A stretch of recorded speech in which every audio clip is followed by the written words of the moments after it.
환자가 암에 걸린 환자예요. 너무 이제 기력이 없어서 집에 가다가 넘어져서 팔이 부러졌어요. 근데 팔이 부러졌을 때 환자가 중증일까요, 경증일까요? 경증입니다. 환자들은 내가 왜 경증이지? 그리고 이 병원에서 암 치료하고 모든 의무 기록이 다 있는데 다른 병원에 가서 치료하셔야 돼요. 이렇게 설명을 할 수밖에 없는 구조라는 거죠. 안녕하세요. 저는 이봉근 교수라고 하고요. 한양대학교 정형외과에서 일하고 있습니다. 지금은 의사협회에서 보험이사 일을 같이 하고 있고, 우리나라 건강보험 제정을 최종적으로 의결하는 건강보험정책심의회라는 국가에서 운영하는 모임이 있거든요. 거기에서 위원을 맡고 있습니다. 병원에서는 우리 전공의 교육을 담당하는 수련교육부장을 하고 있습니다. 그래서 이번 의정 사태로 인해서 많은 어려움을 겪었죠. 팔이 부러졌는데 어떻게 환자가 자기가 경증이라고 느낄 수가 있겠습니까? 제가 보기엔 정부의 입장에서 하는 거지 환자 입장에서 하고 있는 것 같지가 않아요. 근데 의료개혁 특위가 이제 공청회를 한번 했죠. 실손보험이나 앞으로 어떻게 의료제도를 바꾸겠다라는 그 설명을 하는 자리가 있었는데, 집행부가 바뀌는 과정 중에 너무 그 의개특위 내용이 궁금하기도 했고, 이것이 어떻게 앞으로 우리 의사들이나 후배들한테 영향을 미칠 것인지에 대해서 걱정스러운 마음에서 방청객으로 참여를 했었죠. 근데 다행히인지 불행인지 모르겠지만은 공청회 끝부분에 질의 시간이 있어서 제가 그냥 방청객의 자격으로 손을 들어서 문제점에 대해서 지적을 한 바가 있습니다. 근데 의개특위 내용을 보면은 우리 국민들이 잘 알기 어려운 내용들이 많아요. 의사들만 아는 그런 의료제도, 보험제도 내용이 굉장히 많고, 그리고 실제로 보험이라는 것도 그냥 미래에 발생할 수 있는 질환이나 외상에 대해서 두려운 마음을 가지고 나중에 안전책으로 보험을 드는 건데, 그런 약관들을 다 살펴보는 환자가 없음에도 불구하고 기존에 있던 그 약관을 변경하겠다는 내용이 있었거든요. 상당히 위험한 개혁 방안이다. 정부에서는 개혁이라고 하지만 저희들이 의사들이 보기에는 상당히 좀 월권행위라는 생각이 들어요. 그 이전에 들었던 보험까지 다 바꿔버리겠다는 그런 내용들이 있어서 너무 위험한 발상이 아닌가라는 생각을 하게 됐거든요. 답답한 마음에 손을 들고 얘기를 했었던 그런 일이 있었습니다. 근데 의료개혁이라는 말은, 개혁이라는 말이 무슨 뜻이에요? 뭔가 잘못된 거를 바꾼다는 뜻이잖아요.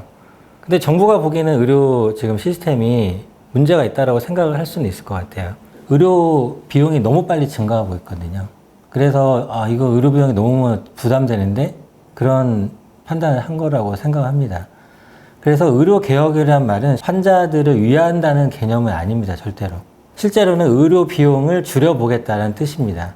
또 그 밑에 달려있는 말은 국민들의 의료 선택권을 제한하겠다는 뜻입니다. 그렇게 딱 정의를 내릴 수가 있는데 그것을 포장한 것 뿐이에요. 그리고 마치 의사들이 이 의료 시스템을 망가뜨린 주범처럼 그렇게 포장을 해서 의사들을 악마화했던 게 문제죠. 예를 들어서 의료 전달 체계라는 것이 있습니다. 환자들이 1차, 2차, 3차 병원에서 진료를 받는 그 순서가 있어야 되거든요. 근데 환자들이 다 3차 병원에만 와서 수술을 받거나 진료를 받으려고 하는 경향성이 생겼습니다. 환자들이 암에 걸리면은 딱 처음 드는 생각이 뭘까요? 어디 가서 암 치료를 하지? 그러면 다 빅5만 생각하는 거죠. 우리나라 국민들을 그렇게 만든 것은 의사들이 아니에요. 의료 전달 체계에서 가장 큰 맹점은 환자들이 병원을 마음대로 고를 수 있는 자유가 있었던 거예요. 검진해서 암으로 진단이 됐으면 의원에 갑니다. 의원에 가서 나 빨리 의뢰서 써주세요.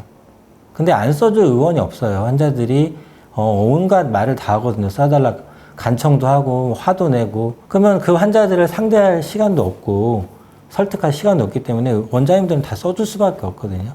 그러니까 환자들은 무조건 다 큰 병원만 가게 됩니다. 의료 전달 체계를 그렇게 만든 거는 의사들이 아닙니다. 정부가 그렇게 만들었던 거죠.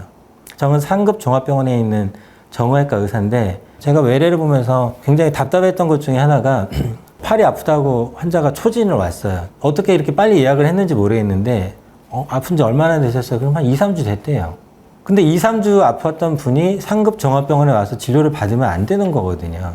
안 되는 건 아니죠. 하지만 국가가 원하는 의료 전달 체계는 작동을 하지 않았던 거예요.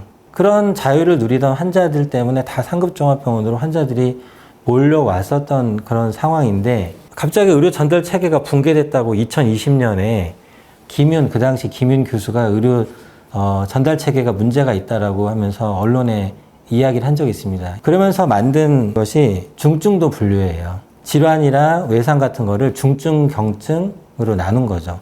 그 당시에는 A, B, C로 나눴는데 그것을 만든 이유는 상급 종합병원에서 중증을 얼마나 보고 경증을 얼마나 보는지를 평가하기 위해서 그런 제도를 만들었어요. 근데 그때 만든 기준이 뭐였냐면은 진단 코드나 질병 코드로 그걸 분류를 했습니다. 그래서 1차 의원에서 처방이 많이 되는 진단 코드나 수술 코드를 퍼센트를 나눠서 1차 의원에서 많이 하네? 그러면은 그냥 경증으로 분류를 했던 거예요.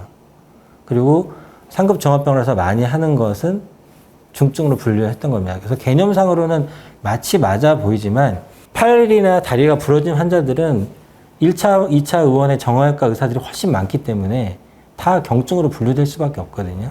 그러니까 단순히 진단 코드로 탁상 행정으로 만든 그런 시스템이었던 거예요. 당시에도 불합리하다, 부적절하다라는 컴플레인을 했음에도 불구하고 그 제도를 시행했습니다. 상급 종합병원에 환자들이 오는 것을 막기 위해서 상급 종합병원의 중증도를 평가하기 시작했어요. 그래서 중증 환자를 많이 보고 경증을 조금 봐라 이렇게 퍼센트까지 제시를 했습니다. 지금 상급 종합병원 구조조정에서는 중증을 70% 보고 30%를 경증을 봐라. 그런 지침을 내려놨거든요. 그렇게 되면 어떻게 되겠어요? 환자들은 자기가 중증인지 경증인지 전혀 모릅니다.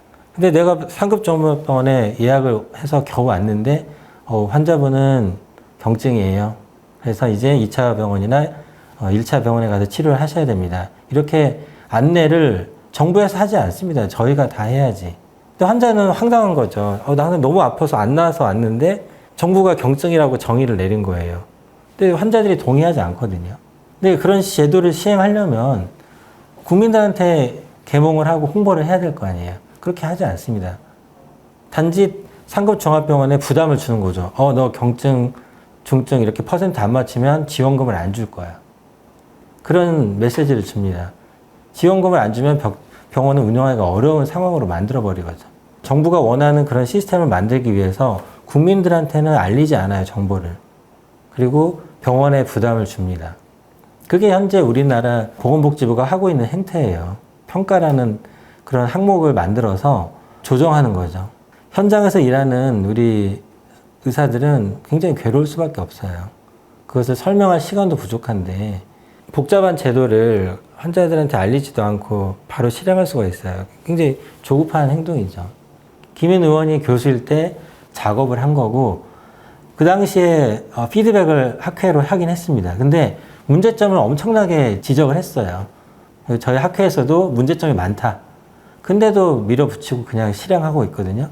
근데 이게 더 문제는 뭐냐면 이번에 의료개혁 특위에서 나온 중증, 경증에 따라서 자기부담금을 따로 하겠다라는 거를 시도하는 겁니다. 의료개혁 특위에서 방안 중에 국민들한테 가장 영향을 미치는 것이 두 가지입니다.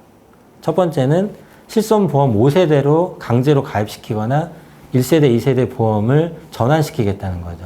그것은 자기부담금을 늘리겠다는 뜻이에요. 경증에 관한 그런 질병이나 외상을 치료할 때 1년의 리미트를 주겠다는 거죠.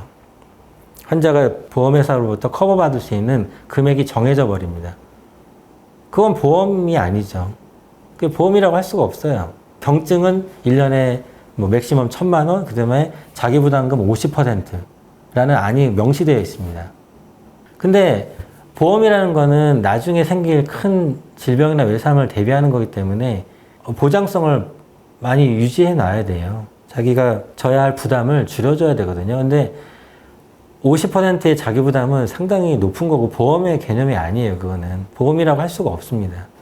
근데 문제는 중증, 경증을 나눈 분류를 김윤 의원이 만든 그 분류를 바탕으로 하고 있다는 거예요. 그러니까 잘못된 분류 체계 위에 있는 그런 시스템을 가지고 다시 환자한테 적용하는 이중 실수를 하고 있는 거죠. 제가 계속 지적하는 것이 그 부분입니다. 박민수 차관한테도 여러 번 얘기했었는데 환자가 암에 걸린 환자예요. 암 치료를 하고 있습니다. 근데 암은 어떻게 좀 잘 치료가 되고 있는데 너무 이제 기력이 없어서 집에 가다가 넘어져서 팔이 부러졌어요. 근데 팔이 부러졌을 때 환자가 중증일까요? 경증일까요? 경증입니다. 왜 진단 코드가 8골절은 너무 많기 때문에 1차, 2차 의원에 환자가 너무 많기 때문에 경증으로 분류되어 있어요. 근데 환자의 그 전신 상태는 지금 중증, 경증 분류에 적용을 안 하고 있습니다. 환자들은 내가 왜 경증이지?